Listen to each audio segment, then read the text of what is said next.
Good afternoon, ladies and gentlemen. I'd like to introduce you Jonathan, who's been DPL for far too many years now, and he's going to give us a rundown on what's been happening from both the trenches and from the top of the management tree, I suspect.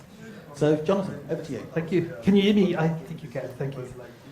Hello, everybody. I've had a terrible cold through the last week, so my slides might be a little wonky here and there.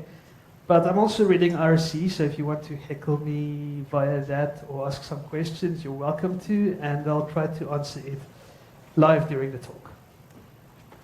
So, a little bit about the DPL, if I have the right focus on the right window. My name is Jonathan Carter. I'm from Cape Town in South Africa, high voltage on RC.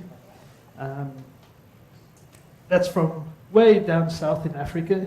A few nights ago I heard people talking about how far south we are now, because we're more south than most of Europe, or all of Europe and the US, but we're still in the northern hemisphere. That's not at all south for people from us coming from down there. It's like far north. But after this talk I should be a lot more relaxed this week, so if you want to come say hi or talk about anything, come find me ideally in the noisy hack lab or wherever else I might be, and we can chat a little bit. Outside of DPL, I have lots of projects in Debian. I'm addicted to saying yes to new things. I have a million unfinished projects. I'm going to read this comic slide for people who can't see the text so well, but it's a person at the fortune teller, and the fortune teller says, "I see a distant hotel, and you working on a laptop on lots of Debian projects. Oh my pollito, that's a lot of Debian projects." Yeah, it almost even looks like me. That's one that I started this week, but it's not too important. Then about the DPL's functions. DPL represents a project publicly, talk about Debian at technical events and shows, build and maintain relationships with all kinds of external entities, subcontracts and handle legal matters, and internally listen to project members, delegations, approve budgets, that one people like a lot, and work with treasury team and finances. This is kind of the description that's on the Debian website, and while it's true, it's almost like saying a wedding is about feeding a few hundred people and throwing some flowers, which is maybe a little true, but it's not the full picture. I think there's so much more that the DPL actually does on a day-to-day basis. Every day I have 1 or 2 new crises to deal with in the project. This sometimes goes on for months, and then suddenly there's 2 weeks where nothing happens, and I haven't quite figured out why that sometimes happens. At least it gives some time to catch up again. Conflict resolution between members, we're all very passionate people. Almost everyone here has been in some argument. Everyone here, well, most people have had their day ruined at some point because of something that happened in Debian. I think that's just the nature of the beast. It's very difficult to avoid that entirely. And I think over time we all grow, we all learn how to deal with that, we all learn how to treat each other better. And sometimes as DPL I try to facilitate this and help that work better. I list it on a personal level. Someone who listens, it sounds very vague, but it's also a lot more specific than that. If you're a DPL, you know who's very sick, whose wife is terminally ill, details like that. People share a lot, which I appreciate. Sometimes it gets a bit difficult, but it's nice to be part of this community that's so tight that over years we basically become family to each other. There's legal issues, which is time-consuming, trademark issues too. Luckily, we have lawyers now fixing this, and our trademark situation is a lot better than it's been in the past. I talk about institutional problems in Debian here. It also sounds very generic, but if you consider something like user merge, for example, there's been lots of little pull and tugs that might have happened if someone else were in the positions that the people in that were also involved, just because we have Debian problems that are some of them are due to the nature of the beast of what Debian is, and some others are things that we need to fix and improve on. So I hope that we can together keep improving things that causes less stress on people. And as DPL, I think one of the important things you can do is to help unblock people. Often people just need to get together to do some work, like we do here at DebConf. That helps a lot. Sometimes they need some funding for new hardware. But it can be a wide range of things that people need to get unblocked. And sometimes I just need to tell someone, you know what, it's not as bad as it seems. Give it another day or two, let's look at it again. And sometimes some problems just solve themselves that way. So usually at the end of every DPL talk, Steve asks the DPL, are you running for DPL again next year? And I've had a few of that this year. I've added the slide so that Steve can keep his, what do you call it? He can, yeah. Yes, and it doesn't lose his streak, that's what it's about. So, no, I'm not running for DPL again next year, but it's not a sad no, it's a happy no. Like, I'll still be involved in Debian. I actually want more time to do Debian stuff, and DPL stuff is taken away from that. And I also think that it's a bad idea for one person to be DPL too long. People start associating a person with the project, and it's also important to get new blood into the project. And eventually, I think I'll run out of steam too. It doesn't quite happen yet, but I think it will if I stay in this position too long, even though a small part of me wants to. So, next year is your turn. So if you want to be DPL, you need to be a Debian developer. And you set up a platform, which is a web page that explains all your plans for Debian over the next year or so. So you should have some idea of what you want to achieve and how you want to do it. It doesn't have to be very specific, but people want to know who they're voting for and how this DPL will react in certain circumstances. So during the campaigning period, there's a time where people can ask questions on the Debian Vote mailing list. And you should be on that mailing list during this time and answer questions as people ask them, so that people can really know what kind of DPL they'll be voting for when the voting time comes. So be yourself. Don't tell what you think people want to hear, in other words. That's probably going to give you your best chance of becoming DPL. So Debian just turned 30 years old, I think about a month ago, maybe a bit more now. So happy birthday, Debian. Give it a round of applause.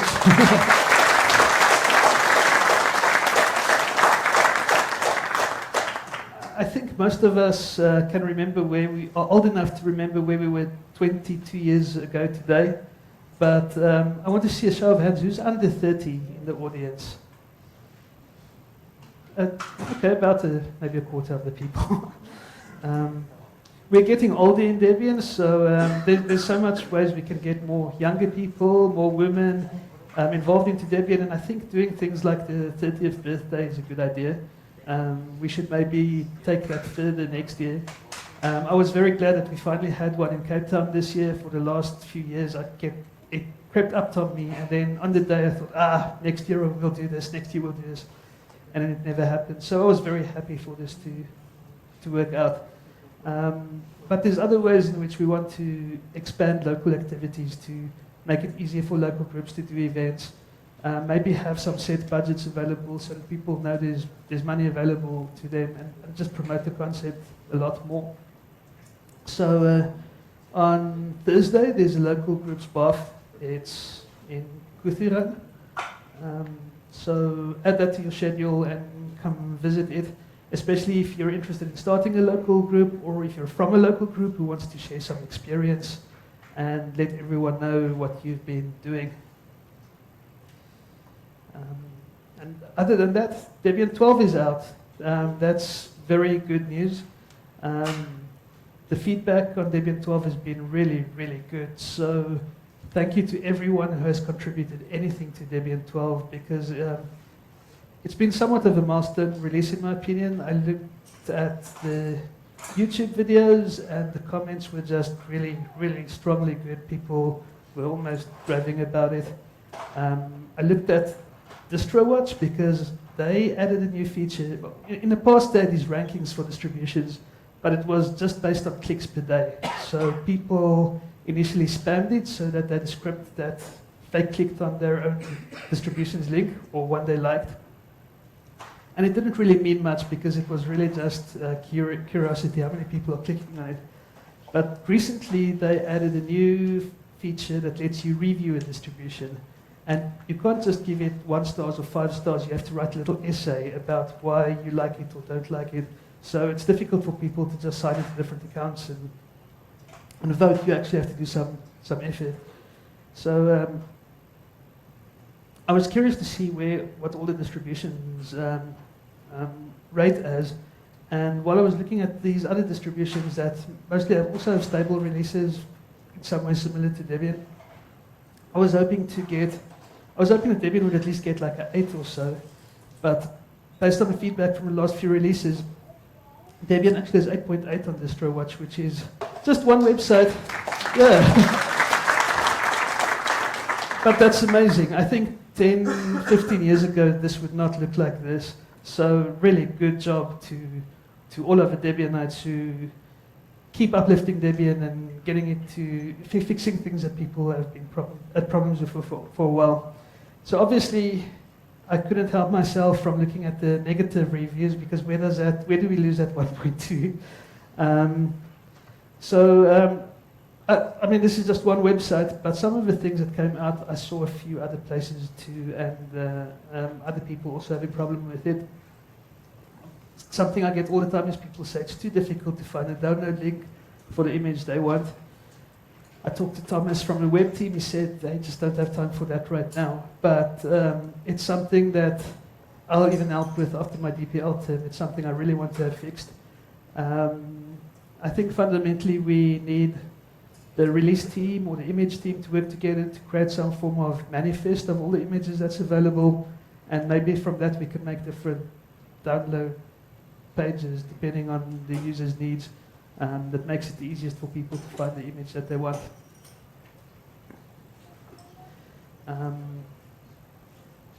Graphical issues, there's a few of those. Those will get better with time. Changes in our app keywords, that won't be much of an issue next time again.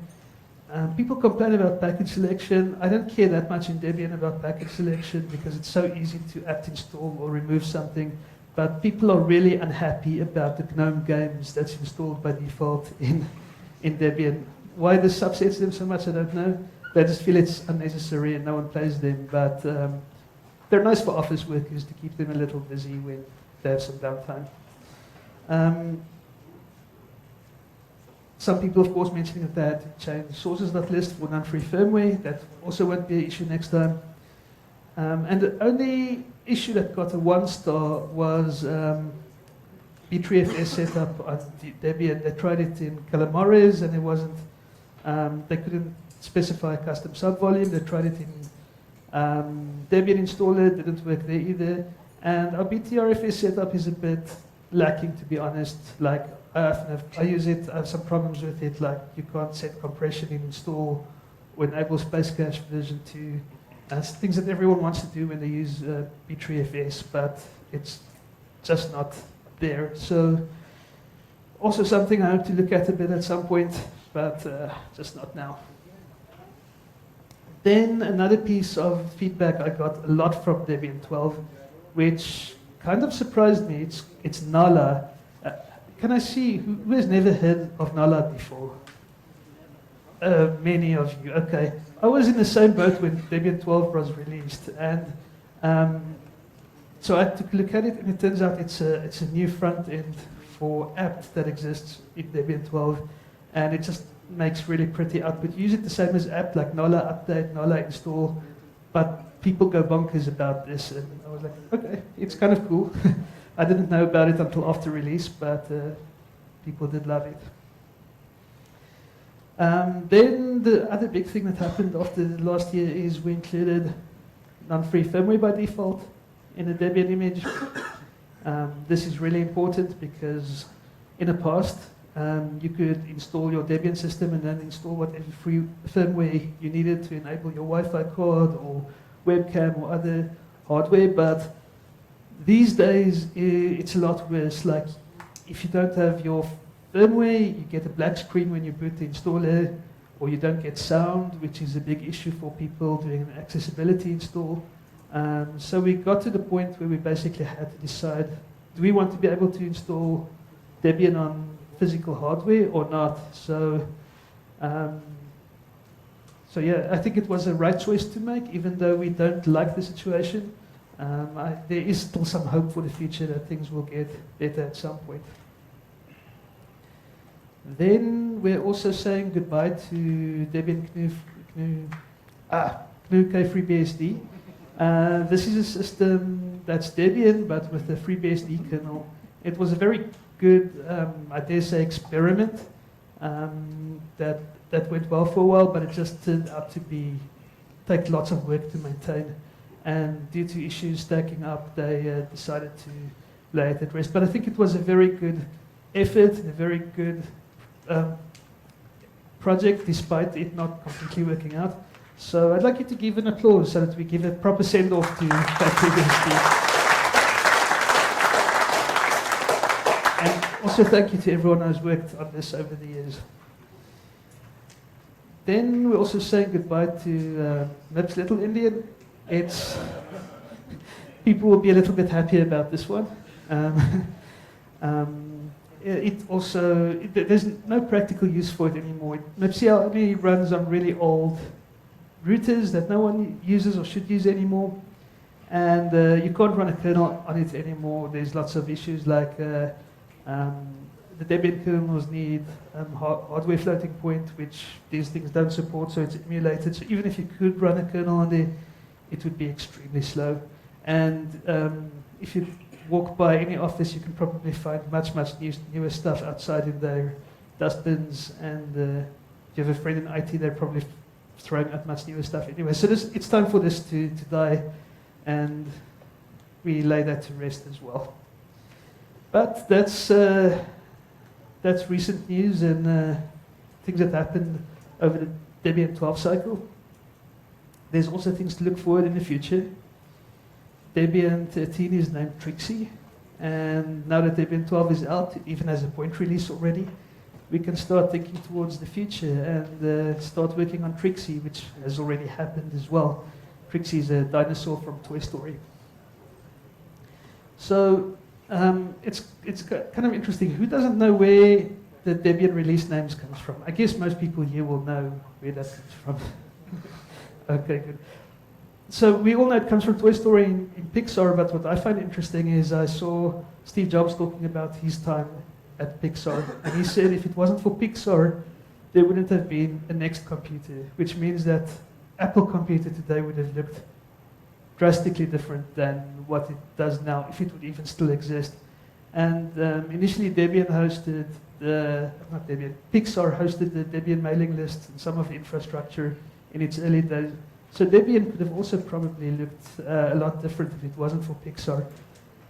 So I think the whole computer operating system landscape would have looked, it would have been interesting to take a peek into that alternate universe where Pixar wouldn't exist, because we might not even be here today if it wasn't for that. So also looking towards the future, RISC 564 is now becoming an official release architecture in Debian. This is very exciting because this gives us the ability to one day make a completely open hardware platform. The CPU's instruction set is completely open. The particular boards that you get now isn't necessarily all open, but at least the possibility exists.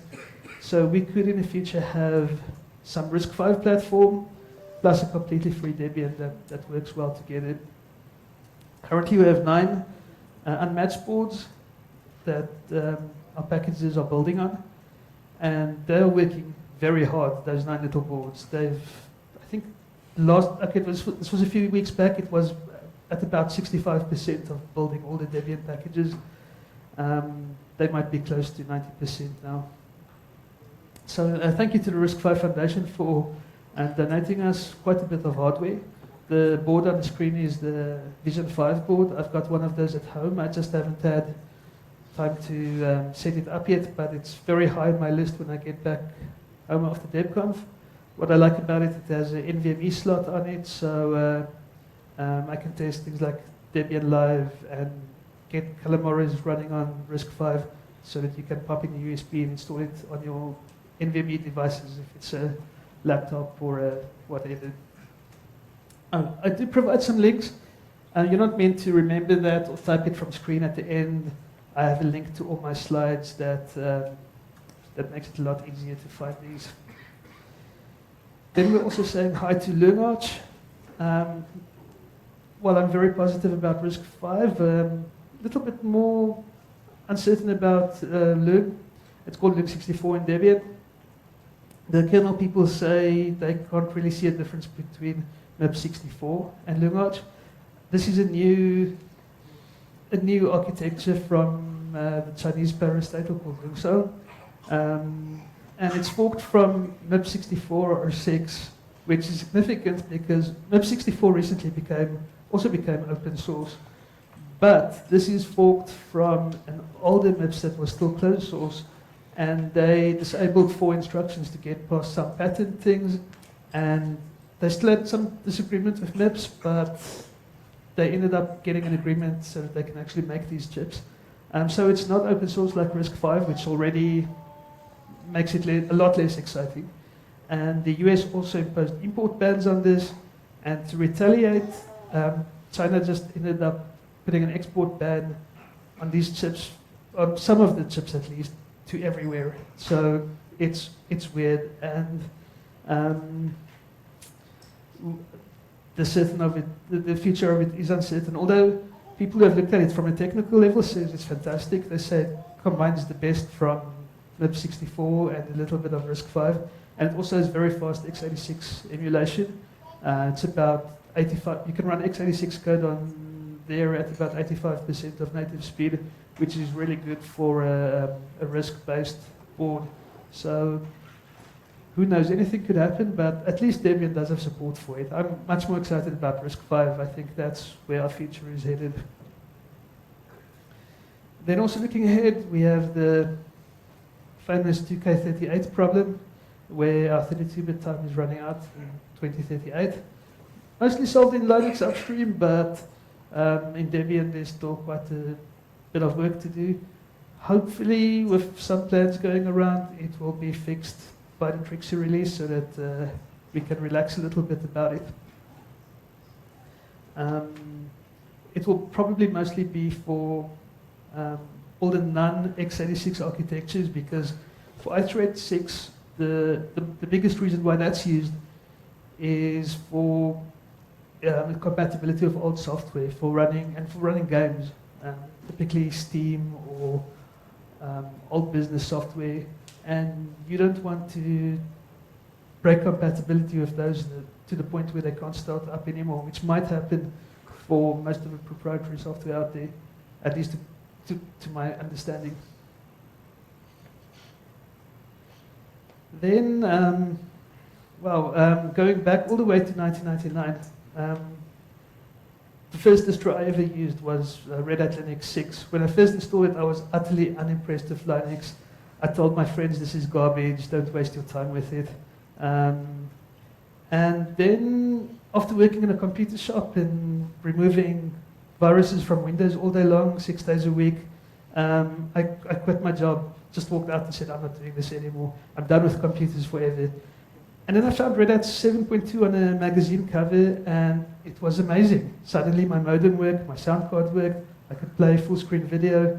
And by some error, I accidentally overwrote my Windows XP and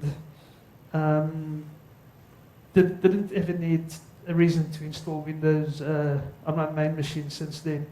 So it was amazing. I loved it. And back then, Red Hat was a de facto system. Everyone used Red Hat in some degree back then. I don't know who here has used sites like Freshmeat back then. Can I see some hands? Oh, a lot, more than I expected even. So we have a few older people here. But this was like the Debian unstable of the day. So new software would be released, and you could download an RPM for your Red Hat system, for Mandrake, for SUSE, whatever you used. You would go to Freshmeat and get the latest software there as soon as it was released. So the world was an RPM-based world to a large degree. If you used Debian, you were kind of one of the weird people out there. But yeah, that changed in recent years. If you go to any website now and you look for installation instructions, it assumes you're on the first line usually says something like apt install build essential. They kind of just assume you're on a Debian system somewhere. And this is a big change from where things were 20 years ago. Things have changed a lot. So I'm not going to go too much detail about all the Red Hat stuff and enterprise Linux, but there's some things that happened that are interesting, that I think are relevant to us. There's cPanel. It's one of the biggest shared web hosting platforms out there. If you see statistics about how much web servers run on Red Hat and Red Hat derivatives, cPanel is probably responsible for a lot of them.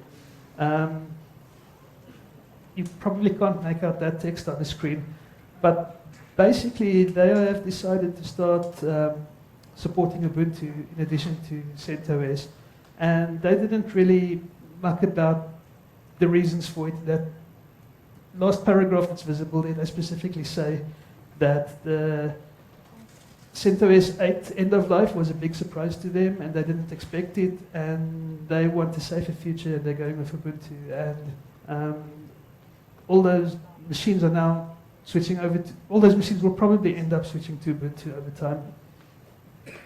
So I think this is a further case of Red Hat just shrinking their entire ecosystem, and I don't think it's good for them. So who knows what the future will look like if this kind of thing continues in the future. There's also a lot of interesting comments about kernels. There was this article on the Register a while ago where they talked about enterprise distro kernels at DevConf, not DebConf. And one of the comments in the talks there was, so what the team are working on is a Frankenstein's monster, sewn together from different code bases. Although the base kernel is still version 5.14, it's full of backports from upstream.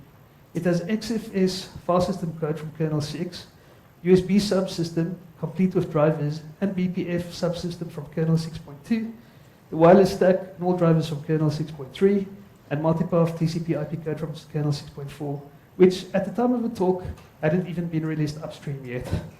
So these enterprise kernels are kind of insane if you compare them to the Debian kernels. Then on the Linux side, upstream, we have Greg Cage saying, you have to take all of the stable LTS releases in order to have a secure and stable system. If you attempt to cherry pick random patches, you will not fix all of the known and unknown problems, but rather you will end up with a potentially more insecure system and one that contains known bugs. Reliance on enterprise distribution to provide this for you, for your systems, is up to you. Discuss it with them as to how they achieve this result, as this is what you are paying for. If you aren't paying for it, just use Debian. They know what they're doing and track stable kernels and have a large install base than any other distro. I guess he's including all the Debian derivatives in there as well. But yeah.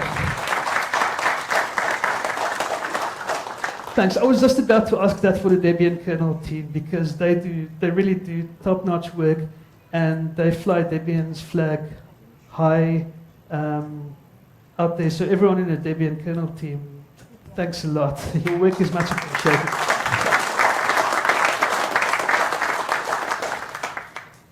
Also, it seems more and more clear that the future is not about making these Franken kernels that you support for 10 years, but have better CI, have better regression testing, so that when we do update our stable kernels, we can catch problems easier like that. Because they have to do this anyway on a huge scale to be able to support those enterprise kernels. And I think the Debian way, I honestly think the Debian way is just a lot better overall.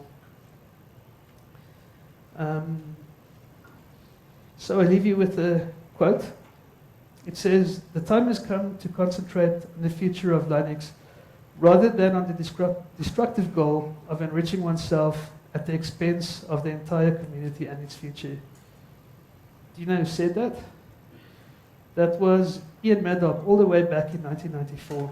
So it still seems as relevant as ever if you look at the landscape today and how people are doing things. So if you want to make money with Debian, you have my permission. Not that you need my permission. You can go out and create your own billion-dollar company using Debian. Please just don't come back and make demands because you want even more money and you want the community, the ecosystem to fall to your whims, because the community will push back and the ecosystem will push back. And I think some people are feeling that at the moment. And yeah, that's it. I have some time for questions. And my slides aren't there yet, but it will be in a few minutes.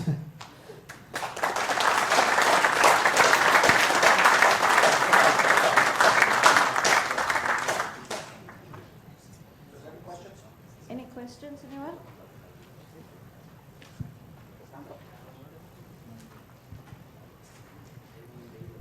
Thank you for your talk and for your service as the Debian project leader. I have a kind of unrelated question. I hear, and I am almost sad about this, that you probably won't be going for another term. That's right. Yeah, it was more a remark than a question. Okay, thank you.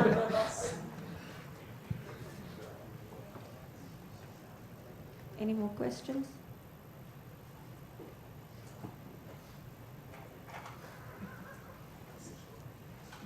Can you answer a simple question? I can try. The question is, did you push Debian into the non-free world more, or did you bring back more free software into the main free?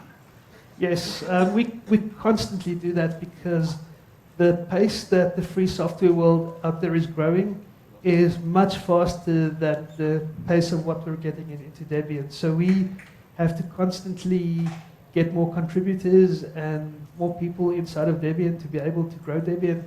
This is why we do DebConf in a different region of the world every year. It's why we want to have more local activities. That way we can hopefully bring in more people from all over the world. And I want to thank Andrea Tiller for the packaging workshops this week. They seem to have been really well attended. From what I've heard, it was really good and people learned a lot. That's really essential in terms of catching up with the free software world out there. In terms of pushing Debian, I try to not push Debian anywhere at all. As soon as I tell someone they have to use Debian, I have to support it, and I have too little time for that. So I tell people, use whatever you want. But if you want help from me, you'll probably have to use Debian at some point. And there's more and more good reason to use Debian, and more people just want to use Debian. I got so much good feedback just about how clean it is. People say it feels classy because it doesn't try to upsell you the whole time or show you ads or anything nasty like that, and people find that refreshing as other systems get worse and worse in that way. Stefano says we should fix that. I said don't fix something that's not broken. There's one on RSC. I'll just read while Halo goes to that side. What are your recommendations for upcoming DPL? Be patient. You have to be very, very patient with people. In a commercial setting, you can give someone a task and you can expect them to do it in a certain amount of time, but in Debian, people have different schedules and different abilities. Sometimes someone disappears for 6 months and then they come back and then they just resume whatever they were working on. Also listening to people always stays important. Listening is very important, critically. You should shut your mouth and listen. That's the most important thing you can do as DPL, except on this talk. Zumbi also asks what challenges do I think Debian is facing in the upcoming years. As I said in my previous 2 or 3 platforms, I think we do need to get Debian registered or founded as its own organization so that we can fix all the issues with our TOs and get some legal issues properly fixed that's been pending for years. I remember the slide I wanted to add.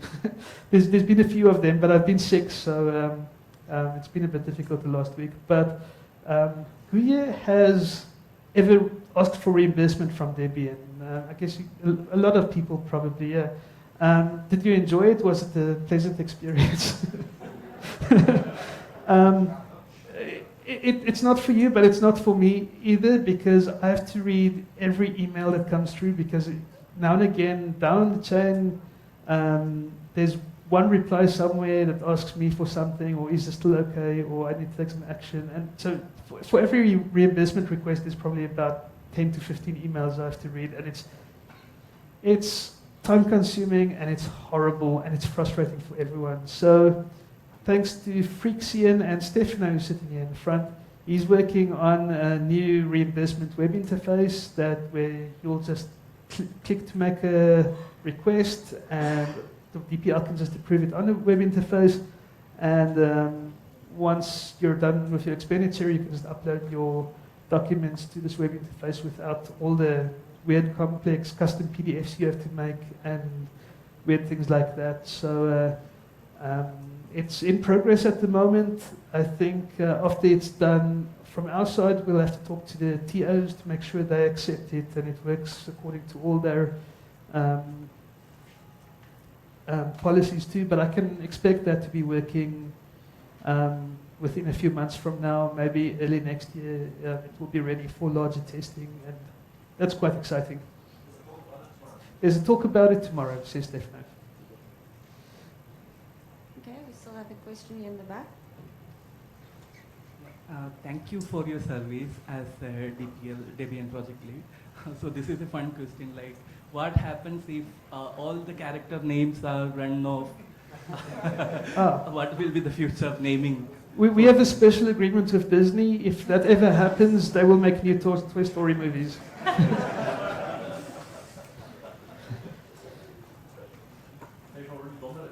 Yeah.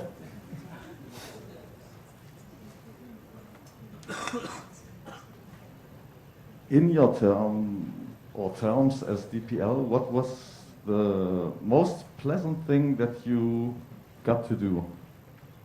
And maybe the worst, only if you like to share.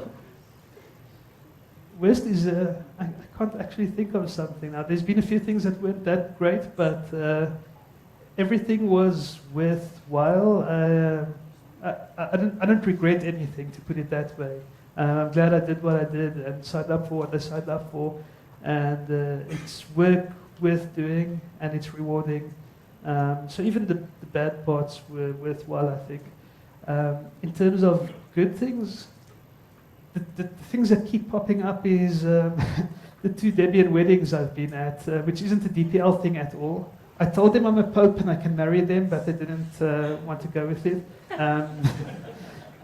There was Kyle, who's unfortunately not here for this DebConf. I was at his wedding, and Wouter and Tammy actually met at DebConf in Cape Town in 2016.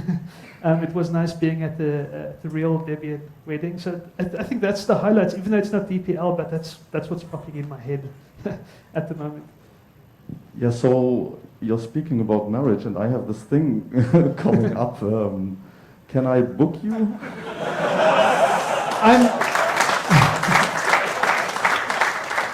Yes, and you can get married at DebConf. That would be fun. Well, I should do it this year for like tax reasons and so. Okay, we can make a plan.